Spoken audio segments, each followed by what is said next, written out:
What you see here is definitely the biggest gathering of people I've seen on the streets, taking to streets in protest against jihadism and against Islam. The organisation is called Football Lads Alliance. This is massive.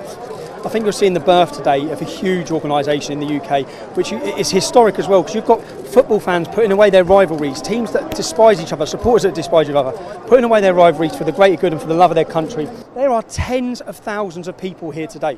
And this has the power to spread across the whole of Europe, with football supporters who are already organised, joining together in opposition to what's happening to our country.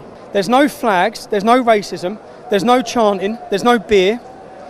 You've got a massive rally.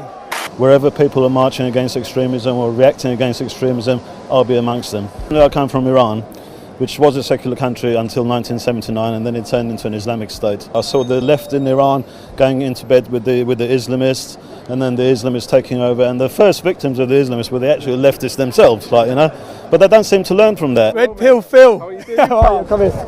Tell me, because I'm here today trying to get across the media bias and organisations like this today. Again, what would you say if you hear people of accusations of racism against the crowds that are here?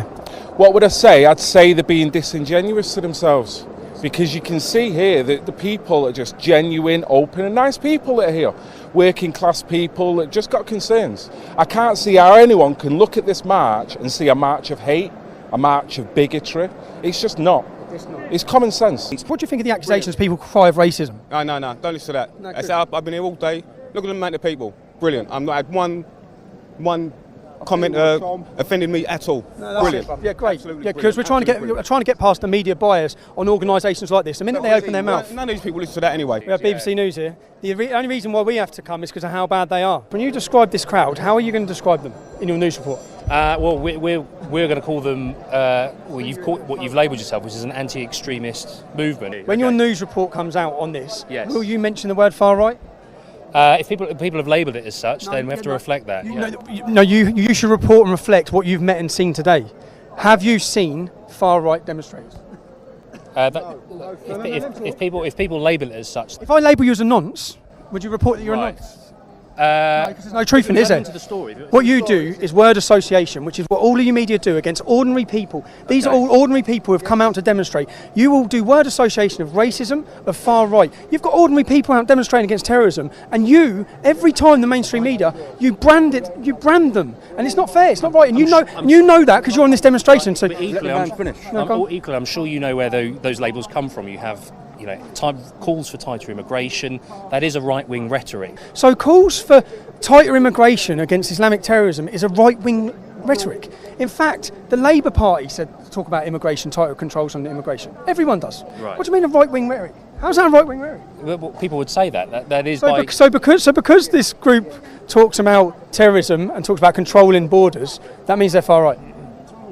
It's a far right. Yeah, they could be. You see, this is what you're up against. This is what you're up against. This is BBC. So if someone identifies as wanting to stop Islamic terrorism and controlling your borders, it's far right.